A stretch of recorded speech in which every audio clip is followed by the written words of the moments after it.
Ok. No te convencí de que vivimos en una simulación. No pasa nada. Pruebo otra vez.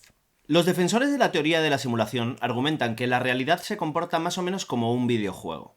Como tiene que procesar tanta cantidad de información para cada uno de los sims que estamos viviendo en ella, a veces tiene que ahorrar, que es exactamente lo que sucede en los videojuegos. En los videojuegos, todo lo que hay en el videojuego no está renderizado, solo aquello que ves tú cuando juegas. Es decir, si tú juegas al Flight Simulator de Microsoft, el simulador más realista que puedas encontrar ahora mismo en el mundo, los edificios, la sombra del avión, las pistas de aterrizaje y el propio cielo y los cambios climatológicos no están todos metidos en el ordenador esperando a cuando tú llegues a ellos. Se van renderizando a medida que te acercas. Un edificio lejano no son más que 3 o 4 píxeles.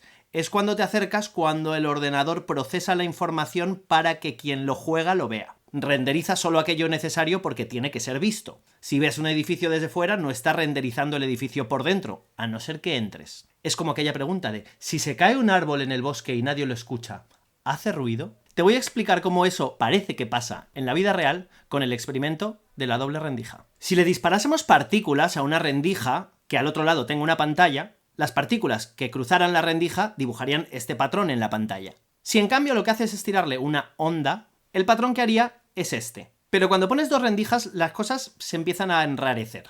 Tiras las partículas y hacen estos dos patrones. Sin embargo, las ondas crean dos ondas simultáneas que se van chocando entre ellas. De esta forma, en la pared obtenemos un patrón de interferencias. Es lo que se llama el patrón de interferencia conoscópica. Entonces, si tú tiras partículas por dos rendijas, dibujan en la pantalla dos montoncitos, como dos rayas. Pero si tiras una onda, lo que te vas a encontrar es un patrón de interferencia. No te bajes todavía, ten un poco de paciencia, ¿vale? Te juro que vas a flipar. Pues entonces llega este experimento. Y van a tirar electrones, átomos, a través de una rendija. ¿Qué es lo que obtienen? Como te puedes imaginar, una raya. Y entonces deciden tirar estos mismos electrones, no los mismos, no los recogen y los vuelven a tirar, pero vamos, electrones, a través de dos rendijas. ¿Y qué obtienen? Ondas. ¿Qué? Un patrón de interferencias. Esto es raro, porque si hemos dicho que tú tiras partículas a través de una rendija y se amontonan, ¿por qué cuando las tiras a través de dos se comportan como una onda? Entonces decían, vale, lo que pasa aquí es que cuando tiras partículas por dos rendijas, pues yo qué sé, los átomos son raros, chocarán entre ellos, harán movidas raras y acabarán haciendo un patrón de ondas. Así que en los 60 modificaron el experimento. Y decidieron lanzar los electrones de uno en uno. Así no podían afectarse unos a otros. ¿Qué vieron después? Otra vez, comportamiento de ondas. Y es entonces cuando dicen, esto se soluciona fácil. ¿Por qué no ponemos una cámara justo antes de que pasen por las rendijas para ver qué es lo que ocurre? Y es cuando empiezan a disparar estos electrones con la cámara encendida que ¿qué obtienen al otro lado de la pantalla? Comportamiento de partículas. Dos rayas en lugar de un patrón de interferencias. Es al observarlas cuando todo cambia. Igual que en el Flight Simulator, cuando observas un edificio, es cuando este cambia. Ok.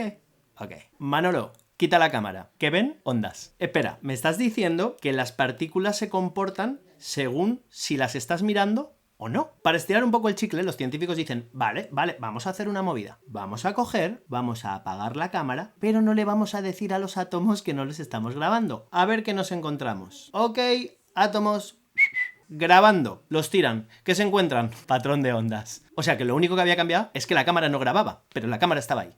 Pero al no grabarlo, el comportamiento es otro. La explicación más o menos vendría a ser la siguiente, y yo no soy Quantum Fracture, así que perdonad si la lío un poco. Cuando tú tiras las partículas no es que pasen por una rendija, por la otra, o no pasen, sino que está sucediendo todo a la vez. Y parece que lo que altera el comportamiento es la propia observación. Videojuego, otra vez. Pero entonces aparece John Wheeler, un físico, y se le ocurre el experimento de elección retardada. Dice, espérate, vamos a hacer otra cosa. Vamos a mover la cámara, y vamos a tirar los fotones, pero no los vamos a detectar hasta después de que pasen por las rendijas. Y entonces, como la cámara se activa después, los fotones que se habían enviado como partículas, aún así se comportan como ondas antes, se comportan como ondas después, pero cuando la cámara les observa, se vuelven a comportar como partículas y vuelves a tener dos rayas. Y ahora lo siento, pero voy a necesitar que te concentres mucho, porque el experimento básicamente lo que viene a decir es que tú tiras los fotones a través de la rendija, salen como partículas, se comportan como ondas antes de llegar a las rendijas, se comportan como ondas después de llegar a las rendijas, pero que cuando los graban, entonces se dan cuenta de que son partículas, viajan para atrás en el tiempo, se convierten en partículas, vuelven a pasar y dan resultado de partículas.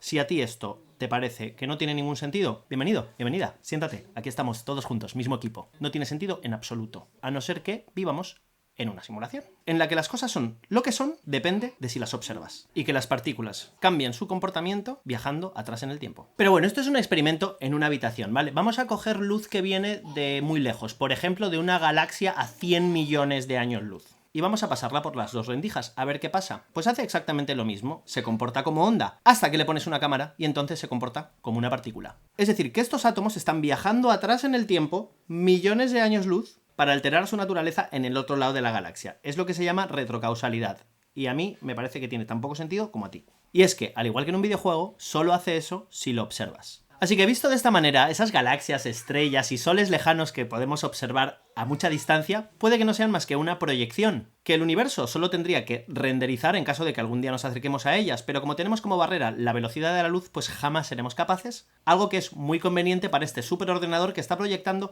la realidad en la que vivimos.